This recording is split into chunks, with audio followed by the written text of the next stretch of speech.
जनाब आसिफ अली जरदारी साहब का, बिलावल भुट्टो मेरा छोटा भाई उसका,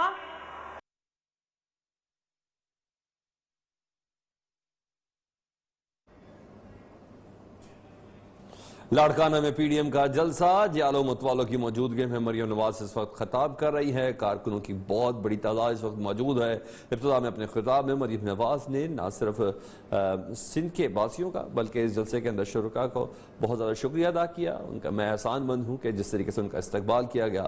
बहरहाल पार्टी तरानों की गूंज इस वक्त है, सियासी दीवानगी भी इंतहा को पहुँची हुई है। साबिक वज़ीर आज़म मोहतरमा बेनज़ीर भुट्टो की बरसी के सिलसिले में जो हाउस पहुंची तो मैंने देखा कि रात के 1:30 बजे सर्दी में मेरा भाई बिलावल भुट्टो जरदारी, आसिफा भुट्टो और अदी फरियाल मुझे लेने के लिए दरवाजे के बाहर खड़े थे। बिलावल आपका बहुत बहुत शुक्रिया, और अगर जरदारी साहब मुझे सुन रहे हैं तो जरदारी साहब का भी बहुत बहुत शुक्रिया।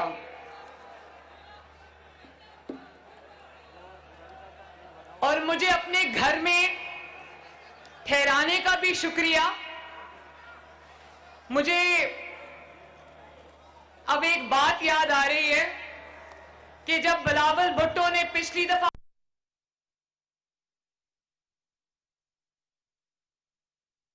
खुदाबख्श में पीपल्स पार्टी का जलसा मुनक्कद किया गया। मरियम नवाज इस जलसे से खिताब करने के लिए पहुंची। उनके साथ दूसरे मरकजी कायदीन भी मौजूद थे। जब मैं गफीर उमड़ आया था अपने कायदीन मेरे कमरे पर हमला कर बिलावल भुट्टो जरदारी के मेहमानों को उठाकर ले गए, तो मेरा ख्याल है इस दफा बिलावल भुट्टो जरदारी साहब ने ये सोचा होगा कि मैं मरियम को अपने घर पे रखता हूं ताकि मैं आज मरियम के दरवाजे पे कोई हमला ना कर सके।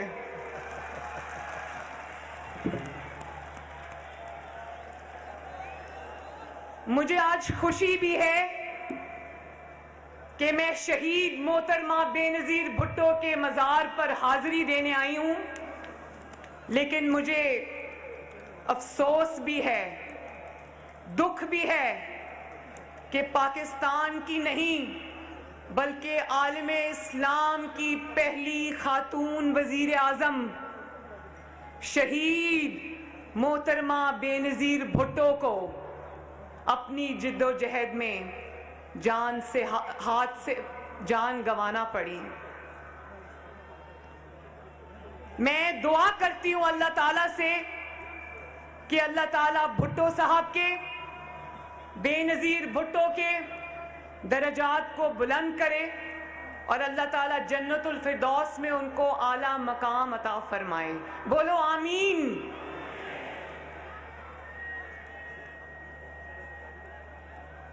मैंने सुना था कि सिंधियों के दिल भी बड़े होते हैं और सिंधियों के दस्तरखान भी बड़े होते हैं।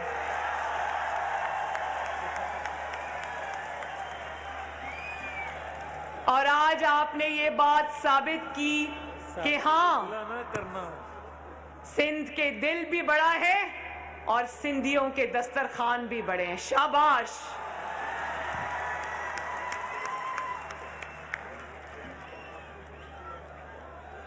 लाड़काना वालों, बीबी शहीद की मौत का जख्म सिर्फ आपके दिलों पर नहीं लगा। बीबी शहीद की मौत का दुख सिर्फ पीपल्स पार्टी को नहीं है, शहीद बीबी की मौत का जख्म हमारे दिल पर भी लगा है।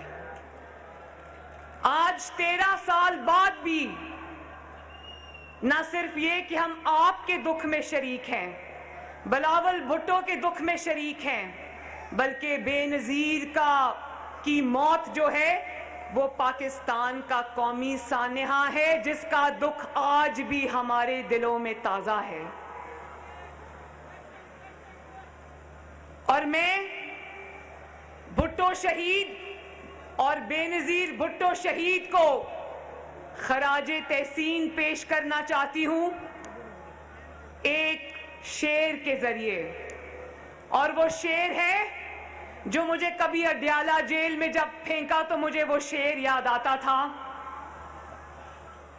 जिस धड़ से कोई मक्तल में गया वो शान सलामत रहती है।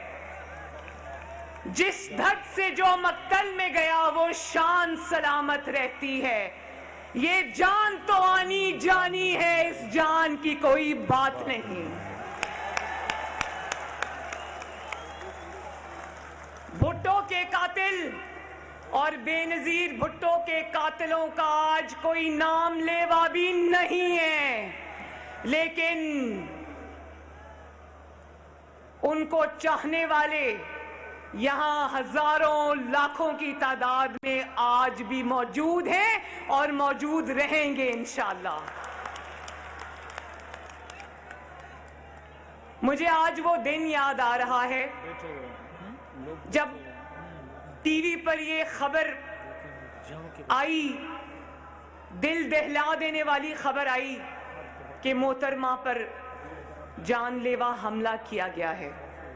तो मेरे वालिद नवाज शरीफ क्योंकि उस वक्त पिंडी में मौजूद थे, तो वो सीधा सबसे पहले अस्पताल पहुंचे और वो शायद उन चंद पहले लोगों में से थे जिनको डॉक्टर्स ने मोहतरमा के शहीद हो जाने की खबर दी। तो ये खबर सुनकर न सिर्फ उनकी आंखों से आंसू जारी हो गए, जिसको कैमरा ने हमेशा के लिए अपने अंदर कैद कर लिया, बल्कि वो बाहर आए और पीपल्स पार्टी के जियालों को उन्होंने सीने से लगाया और उनके दुख को उनके साथ उसी वक्त बांटा।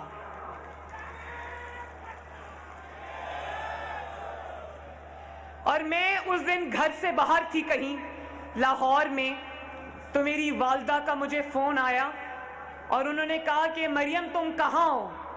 मैंने कहा कि मैं बाहर हूँ। तो उन्होंने कहा घर वापस आ जाओ, बहुत बड़ा हादसा हो गया है, बेनज़ीर भुट्टो की शहादत हो गई है। तो मैं जब अपने घर वापस पहुंची तो मेरे दादी के कमरे में मेरी पूरी फैमिली जमा थी और हमारे घर में सोग का सामान था, सोग का समा था और सब इस तरह वहां पर रो रहे थे, मेरी वालदा समेत, कि जैसे हमारे खानदान का कोई फर्द दुनिया से रुखसत हो गया हो। आज भी 13 साल हो गए। मैं जानती हूं मेरे पीपल्स पार्टी के भाइयों बहनों, मैं जानती हूं कि मां को खो देने का दुख क्या होता है। मैंने भी अपनी मां खोई है। मेरी मां भी उस वक्त अल्लाह ताला को प्यारी हो गई जब मैं जेल की काल कोठरी में थी। लेकिन और मां का दुख, यकीन जानो, मां का दुख आज भी मेरे दिल में उसी तरह ताजा है जिस तरह 2.5 साल पहले था।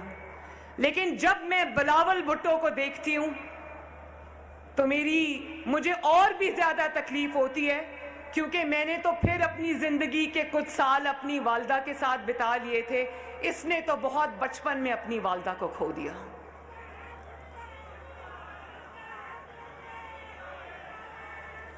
और मैं एक और सियासी निस्बत के अलावा बेनज़ीर भुट्टो शहीद से मेरी एक और निस्बत है। आज मैं जियालों से अपने दिल की बातें कर रही हूं। ये बातें मैंने कभी किसी से नहीं की, लेकिन मैं पीपल्स पार्टी के जियालों से आज ये बातें करूंगी इंशाल्लाह। और वो ये है कि बेनज़ीर भुट्टो से मेरी सियासी निस्बत तो है, वो पाकिस्तान की पहली खातून वजीर आजम थी। हर खातून का, हर औरत का, हर बेटी का फख्र थी। लेकिन मेरी उनसे निस्बत बाप बेटी की लाजवाल मोहब्बत की भी है। वो बेटी बेनज़ीर भुट्टो शहीद अपने बाप का मुकदमा लड़ते लड़ते उसके कदमों में जाकर सो गई। और इसी तरह मेरा भी दिल करता है कि मैं अपने बाप के नजरिए के लिए, जो पाकिस्तान को मुत्तहिद रखने का नजरिया है, जो पाकिस्तान के अवाम के वोट को इज्जत देने का नजरिया है। अगर मुझे अपने बाप से इतनी मोहब्बत है, उसके नजरिए से इतनी मोहब्बत है, अपने मुल्क से इतनी मोहब्बत है कि उसके लिए मुझे अपनी जान का नजराना भी देना पड़ा, तो मेरी नजर में वो एक बहुत हकीर नजराना होगा।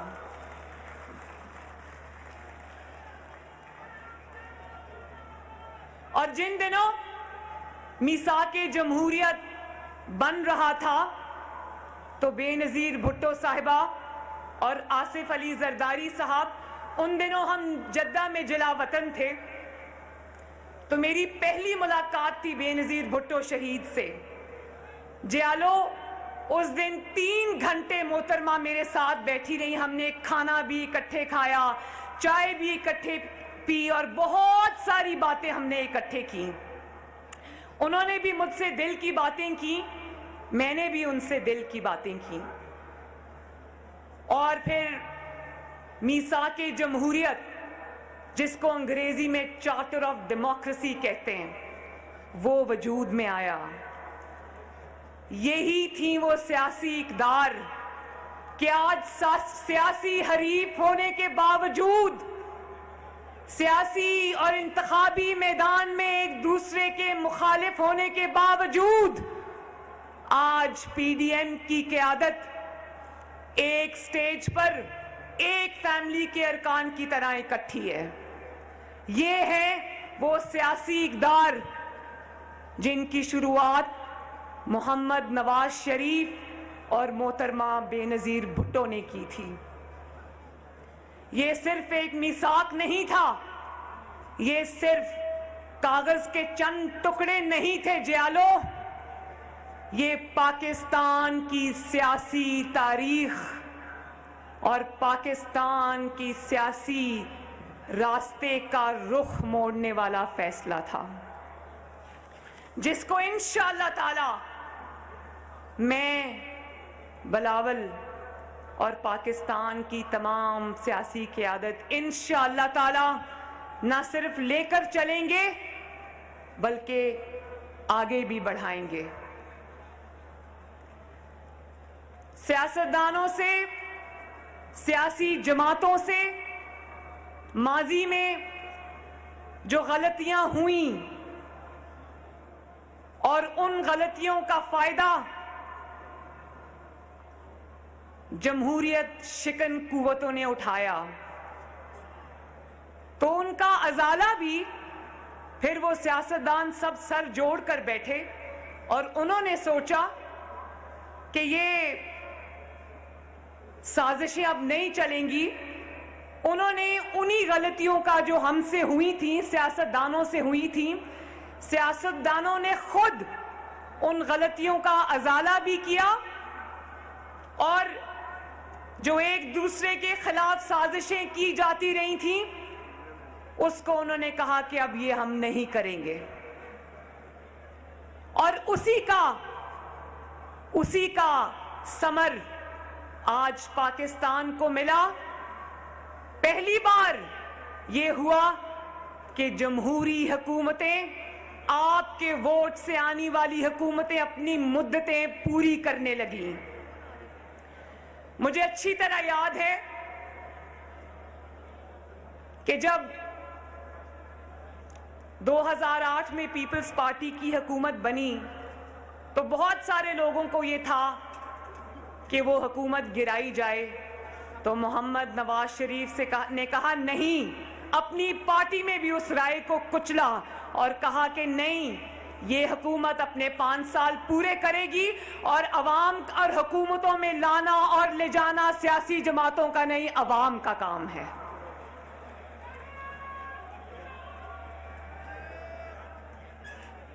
और जब सियासी जमातें अपनी हुकूमतें पूरी करने लगी, जब जमहूरियत पनपने लगी, तो कुछ कुव्वतों को, जिनको डिवाइड एंड रूल सूट करता था, उनको तकलीफ होने लगी। तो फिर हमने देखा कि सियासी कूड़ा इकट्ठा करके जनरल पाशा ने एक जमात बनाई जिसका नाम है पाकिस्तान तहरीक इंसाफ।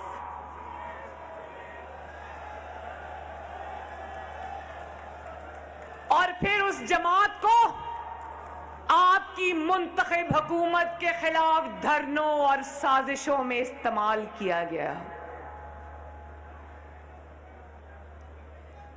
और फिर उसके बाद उसी सियासी जमात में से एक इंसान जो 22 साल दर बदर की ठोकरें खाता रहा, लेकिन अवाम ने उसको घास नहीं डाली, फिर उसी को उठाकर, उस नालायक और उस नाअहल को उठाकर वोट चोरी करके हमारे 22 करोड़ अवाम के सरों पे मुसल्लत कर दिया गया। आज पीडीएम ने क्या कहना है इमरान खान को?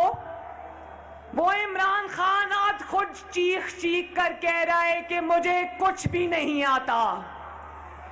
वो खुद 2.5 साल के बाद, जबकि वो 3 साल पूरे करने जा रहा है, आज वो बड़ी डिटाई से टीवी पर आकर कहता है कि मुझे काम करना नहीं आता। वो खुद अपने मुंह से ये एतराफ कर रहा है कि मैं नाअहल भी हूं और नालायक भी हूं, और ये भी कह रहा है कि तैयारी के बगैर हुकूमतों में नहीं आना चाहिए। भाई, तुम्हें ये कहना चाहिए कि तैयारी के बगैर हुकूमतों में नहीं लाया जाना चाहिए। और जब उसकी नालायकी और नाअहली की वजह से जो महंगाई हो रही है और उस महंगाई की वजह से लोग खुदकुशियां कर रहे हैं, तो वो कमाल डिटाई से खड़ा होके कहता है खुदकुशियां हो रही हैं तो मैं क्या कर सकता हूं, मेरे पास कोई जादू का बटन नहीं है। लाड़काना वालों, नौडेरो वालों, ये मुल्क अब इस तरह नहीं चलेगा। बोलो चलेगा? ये मुल्क अब इस तरह नहीं चलेगा। कोई मुल्क तोड़े तो भी मासूम, कोई आईन तोड़े तो भी मासूम, कोई सियाचिन। शहीद मोहतरमा बेनज़ीर भुट्टो की 13वीं बरसी के मौके पर पीपल्स पार्टी का जलसा गढ़ी खुदाबख्श में मुनक्किद किया गया। जलसे से खिताब करते हुए मरीम नवाज ने कहा कि मैं उनके हमरा दीगर भी कायदीन मौजूद हैं। उन्होंने कहा कि मैं आप सबका शुक्रिया अदा करती हूं और बिलावल भुट्टो और आसफा भुट्टो का भी शुक्रिया अदा करती हूं। वो मेरे इस्तकबाल करने के लिए गेट पर मौजूद थे। मैंने सुना है सिंधी बहुत प्यार से इस्तकबाल करते हैं। आपने मेरा पुरतपाक इस्तकबाल किया। जब ने सियासी मुखालिफ को जेल में डालकर उसको मौत के दहाने तक पहुंचा दे तो भी मासूम, कोई अरबों रुपए की करप्शन करे। पिज्जा वाले को जानते हो ना? क्या नाम है पिज्जा वाले का? आवाज नहीं आई, ऊंची बताओ, क्या नाम है पिज्जा वाले का? और जोर से लाड़काना वालों, क्या नाम है पिज्जा वाले का?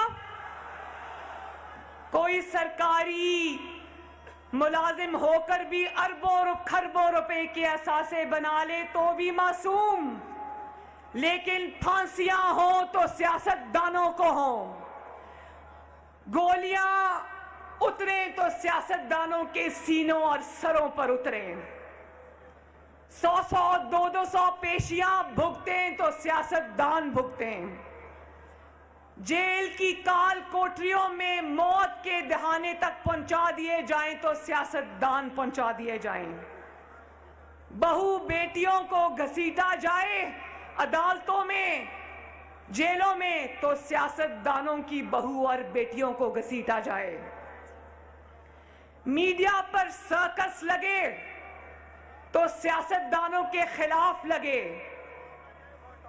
किरदार कुशी हो तो सिर्फ सियासतदानों की हो। लेकिन याद रखो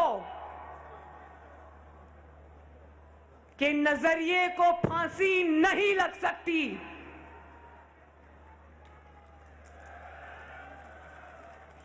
नजरिए को जलावतनी नहीं हो सकती।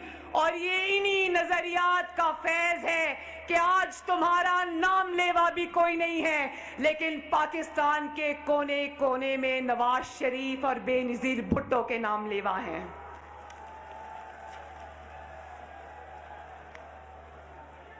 और आईन के कातिल और बेनजीर भुट्टो शहीद का पाकिस्तान की सियासी तारीख में एक नई तारीख रकम हो रही है, जब मुस्लिम लीग नून की आला क़यादत इस वक्त घड़ी खुदाबख्श के अंदर मौजूद है, जिसमें मरीम नवाज जलसे-ए-आम से खिताब कर रही हैं। अब खिताब में ना सिर्फ इब्तिदा में उन्होंने साबिक वज़ीर आज़म मोहतरमा बेनज़ीर भुट्टो से अपनी अकीदत और एहतराम के रिश्ते को उजागर किया, बल्कि इज़हार यकजहती भी किया। पाकिस्तान लाना तो दूर की बात है, तुम तो वो बात भी नहीं कर सकते, इतने डरपोक आदमी हो। जिस अदालत में मरीम नवाज न सिर्फ मौजूदा हुकूमत पाकिस्तान तहरीक इंसाफ को तनकीद का निशाना बना रही हैं, साथ साथ पाकिस्तान पीपल्स पार्टी के से किए गए मिसाक जमहूरियत को भी याद करते हुए उनका यह कहना था कि वो मिसाक था जिसकी बिना पर पीपल्स पार्टी और मुस्लिम लीग नून ने माजी में जो गलतियाँ की थी, एक दूसरे के खिलाफ साजिशें करने के हवाले से, इस मिसाक के बाद वो तमाम हरकत और सकनात दफन हो गई। ये वो रिश्ता इसके बाद पीपल्स पार्टी और मुस्लिम लीग नून के दरमियान कायम हुआ, जिसे अखलाकियात का रिश्ता कहते हैं। और ये इस मिसाक जमहूरियत के अंदर ये फैसला हुआ था कि अवाम की खिदमत का फैसला अवाम ही करेगी, ना कि एक दूसरी सियासी जमातें दूसरे के ऊपर केसेस बना के और दीगर इल्ज़ामात की बना पर किए जाएंगे। उनका ये कहना था बेनज़ीर भुट्टो के साथ उनके कई रिश्ते हैं, लेकिन एक रिश्ता उनका अकीदत का इस हवाले से भी है कि जो बेनज़ीर भुट्टो को अपने वालिद के हवाले से कैदोबंद की सोबतें बर्दाश्त करनी पड़ी, वही मिसाल उनके ऊपर भी रासिख होती है। ये वाला वो बहादुर जज जस्टिस वकार सेठ जो अब अल्लाह ताला के पास जा चुके हैं, उसके आइन को सरबुलंद रखने के जुर्रतमंदाना फैसले को पाकिस्तान की अवाम न सिर्फ याद रखेगी बल्कि जिंदा रखेगी इंशाअल्लाह। पीडीएम की क़यादत यहां पर मौजूद है, सब बड़े बड़े लीडरान यहां पर मौजूद हैं। पीडीएम वो तहरीक है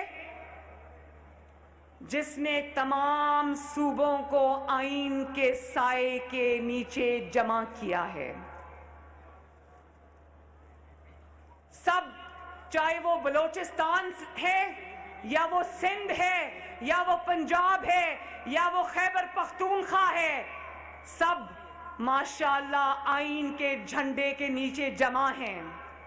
और एक शख्स, सिर्फ एक शख्स, एक हारा हुआ शख्स, एक शिकस्त खोरदा शख्स, एक नाकाम शख्स, अवाम का मुजरिम शख्स पीडीएम से एनआरओ की भीख मांगता हुआ नजर आ रहा है।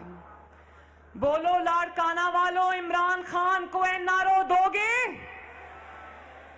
क्या इमरान खान को एनआरओ देना चाहिए? एक शख्स अकेला खड़ा हुआ नजर आ रहा है, अकेला, नाकाम है, हारा हुआ है। इसलिए अब किसी को कभी कोई मैसेज भेजता है, कभी कोई अपना मैसेंजर भेजता है। शहबाज शरीफ साहब से मिलने के लिए खानदान वालों को हफ्ता हफ्ता इजाजत लेनी पड़ती है, लेकिन इनका मैसेंजर जो एनआरओ की भीख मांगने ये आते हैं तो इनके लिए जेलों के दरवाजे खोल दिए जाते हैं, इजाजत की भी जरूरत नहीं पड़ती। पहले कहता था एनआरओ नहीं दूंगा, उससे कोई भी बात करो तो कहता था एनआरओ नहीं दूंगा, और अब कहता है कि अगर किसी ने एनआरओ दिया तो मुल्क से गद्दारी करेगा। मैं ये कहना चाहती हूं कि तुम्हें अपनी औकात समझ आ गई है। तुम जानते हो कि तुम्हारी औकात और हैसियत अब एक एनआरओ देने वाले की भी नहीं रही। तुम जानते हो कि किसको कहना है कि एनआरओ नहीं देना। सुनाता कहता वो आवाम को है, सुनाता किसी और को है, जानते हो ना?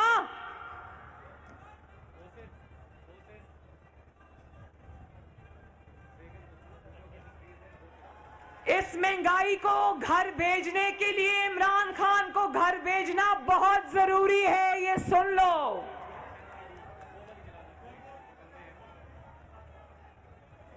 जब तक ये नालायक हुकूमत घर नहीं जाएगी, यकीन मानो लाड़काना वालों, आपके घरों के चूल्हे नहीं जल सकते।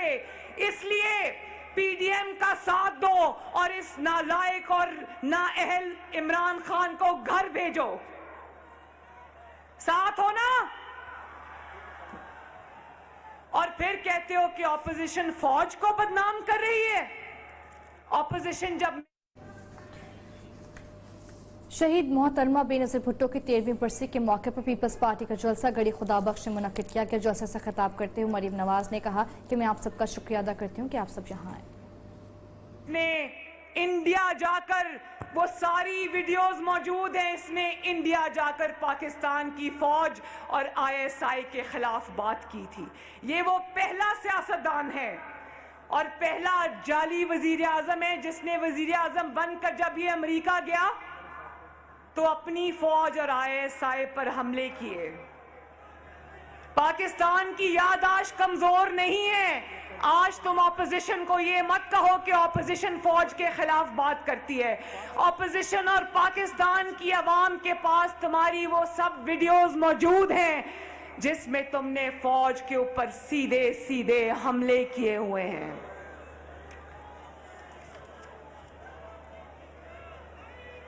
और एक पेज की रट लगाकर जितना तुमने फौज को बदनाम किया, शायद ही पाकिस्तान की तारीख में किसी ने किया हो। और जब रोटी, अभी किसी ने महंगाई की बात की थी ना, जब रोटी 30 रुपए की हो जाती है तो ये अपनी नालायकी छुपाने के लिए कहता है फौज मेरे पीछे खड़ी है। जब आटा 90 रुपए किलो हो जाता है तो ये अपनी नालायकी छुपाने के लिए कहता है फौज मेरे पीछे खड़ी है। जब चीनी 120 रुपए किलो हो जाती है तो ये अपनी करप्शन छुपाने के लिए कहता है फौज मेरे पीछे खड़ी है। जब एलएनजी पर ये 122 अरब का डाका डालता है, एलएनजी को टाइम पर सस्ती एलएनजी नहीं मंगवाता और आपको जब महंगी एलएनजी मिलती है, आपके घरों में जब गैस की शॉर्टेज होती है और चूल्हे नहीं जलते, और जब अवाम का ये महंगाई से कचूमर निकालता है तो कहता है फौज मेरे पीछे खड़ी है। तुम ज्यादा सियाने बनने की कोशिश न करो। फौज की पर तनकीद तब होती है जब तुम्हारी नालायकी का बोझ फौज को उठाना पड़ता है। फौज पर तनकीद तब होती है जब तुम अपने सियासी मुखालिफिन को जेल में बंद कराने और उनसे सियासी इंतकाम लेने के लिए, सियासी इंतकाम लेने के लिए तुम फौज को सियासत में घसीटते हो। फौज पर तनकीद तब होती है जब तुम्हारी नाअहली की वजह से कश्मीर मोदी की झोली में जा गिरता है। फौज पर तनकीद तब होती है जब तुम्हारी नालायकी और नाअहली और नाअहल और नालायक हुकूमत की वजह से सियाचिन पे खड़ा फौजी ये सोचता है कि मैं दिन रात इधर अपने वतन अजीज की खातिर खड़ा हूं, लेकिन इस साल मेरी तनख्वाहें नहीं बढ़ी और मेरे घर में चूल्हे की आग ठंडी हो रही है। और फिर कहते हो कि तैयारी के बगैर हुकूमत में नहीं आना चाहिए। किसको सुना रहे हो ये? क्योंकि अवाम तो तुम्हें लेकर नहीं आई, तुम्हें जो लाए हैं उनको पीछे हटना पड़ेगा इंशाअल्लाह। दवाई भी महंगी हो गई है ना। ये सुनो, खुदा के वास्ते बेरहम आदमी इमरान खान, ये सुनो कि अवाम किस तरह बिल बला रहे हैं। मुझे पता है कि जो दवाई आज से 3 साल पहले 200 रुपए की थी, अब 500 रुपए की है, 600 रुपए की है। मैं जानती हूं।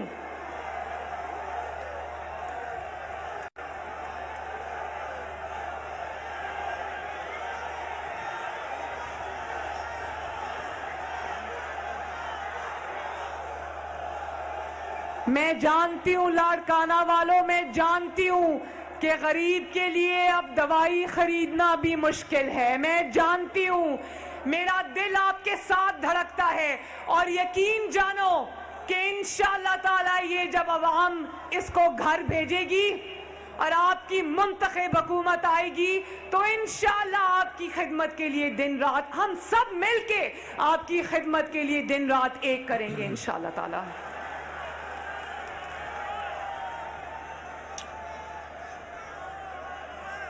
और कहते हैं कि ये फौज को कहते हैं कि मेरी हुकूमत का तख्ता उल्टो।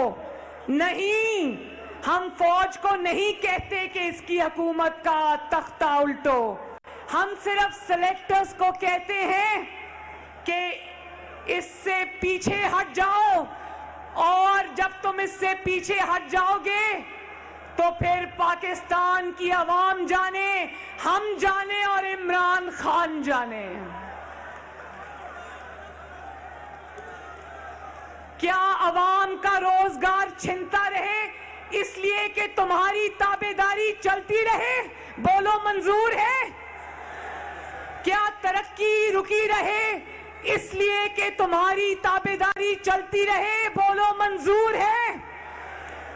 क्या दवाइयां महंगी होती रहे इसलिए कि तुम्हारी ताबेदारी चलती रहे? बोलो लाड़काना वालों, मंजूर है? क्या गरीब का चूल्हा बंद रहे इसलिए कि तुम्हारी ताबेदारी चलती रहे? बोलो लाड़काना वालों, नहीं नहीं नहीं।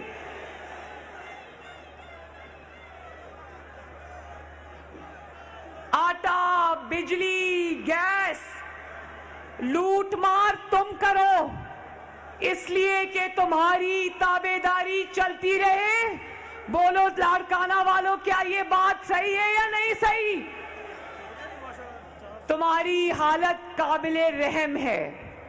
देखो, एक मजे की बात बताती हूं, तुम्हारी हालत काबिले रहम है। मर्दान के रैली के अंदर बिलावल भुट्टो नहीं आ सका तो उस दिन इसकी जो ज़हनी हालत है इमरान खान की, इतना कमजोर है ये आदमी कि ये दूरबीन लगाकर पीडीएम के जलसे देखता है और स्टेज पे दूरबीन लगा के देखता है कि कौन सा लीडर बैठा है, कौन सा नहीं बैठा। और अगर मर्दान के जलसे में बिलावल भुट्टो जरदारी नहीं आ सकता तो ये रात को खुशी से उछलता है कि हा बिलावल भुट्टो जरदारी नहीं आया, पीडीएम में लड़ाई हो गई है। और आज ये कहेगा कि मौलाना फजलुर रहमान नहीं आ सके, पीडीएम में लड़ाई हो गई है। कल को ये देखेगा कि किसी रैली में मरियम नवाज नहीं आ सकी तो तालियां बजाएगा कि पीडीएम में लड़ाई हो गई। और फिर कहता है कि इन बच्चों की अहलियत क्या है। मैं बताऊं इन बच्चों की अहलियत, तुम्हारे से उम्र में आधे हैं, बच्चे तो नहीं हैं, लेकिन इन बच्चों ने तुम्हें पिगनी का नाच नचा दिया है। इन बच्चों ने तुम्हारी रातों की नींदें हराम कर दी हैं। और एक और बात, इसलिए कि ये बच्चे आज तारीख की सही सिमत में खड़े हैं और तुम अकेले इसलिए हो। और फिर जब ये बच्चे तुम्हें ललकारते हैं तो अपने बड़ों के पीछे जाके छुप जाते हो और कहते हो कि ओहो मुझे इन बच्चों से बचाओ, ये बच्चे मुझे लेके बैठ जाएंगे। बड़ों से जाकर इन बच्चों की शिकायतें लगाता है। हम सब जानते हैं, इतने सियाने ना बनो, पाकिस्तान की आवाम तुमसे ज्यादा सियानी है। इन बच्चों की सबसे बड़ी क्वालिफिकेशन ये है कि इन बच्चों के साथ अल्हम्दुलिल्लाह पाकिस्तान की अवाम खड़ी है।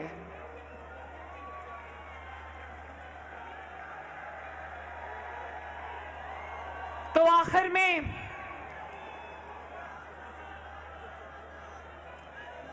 इंशाअल्लाह पीडीएम के अंदर फूट डलवाने का तुम्हारा ख्वाब कभी पूरा नहीं होगा। ये ख्वाब तुम दिल में लिए इंशाअल्लाह ताला हुकूमत से रुखसत हो जाओगे। कान खोल कर सुन लो, तुम्हारी जंग पीडीएम से नहीं है, तुम्हारी जंग इन 22 करोड़ अवाम से है जिनके ऊपर तुम बिजली और कहर बन के टूटे हो। और ये जंग इंशाअल्लाह ताला पाकिस्तान के अवाम जीत चुके हैं।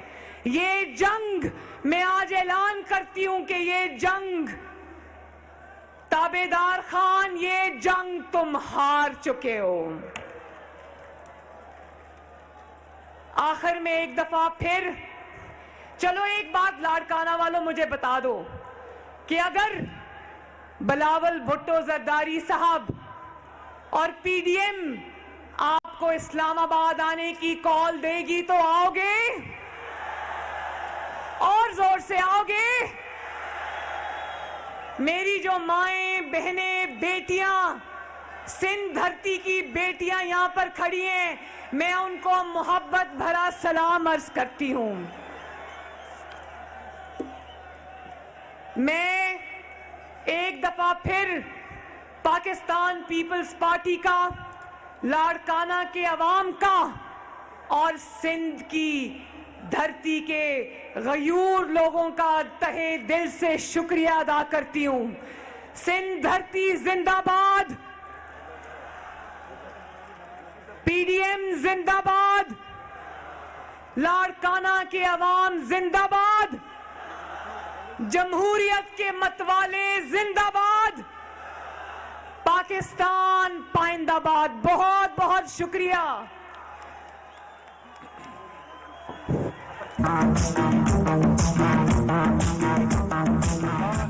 पीपल्स पार्टी की शहीद कायद मोहतरमा बेनज़ीर भुट्टो से इज़हार यकजहती के सिलसिले में उनकी बरसी के मौके पर पीडीएम के कायदीन इस वक्त मौजूद हैं और घड़ी खुदाबश में मरियम नवाज साहबा ने भी खिताब किया। अपने खिताब के आखिर में उन्होंने इमरान खान साहब को और मौजूदा हुकूमत को तनकीद का निशाना बनाया। उनका यह कहना था कि आप हमारी क्वालिफिकेशन पूछते हैं तो हम उम्र में आपसे कम हैं, अगर बच्चे हैं तो इन बच्चों ने आपकी रात की नींदें उड़ाई हुई हैं। ने कहा ये हमारी क्वालिफिकेशन है जो हम आपको बताना चाह रहे हैं। इसके अलावा पीडीएम के दीगर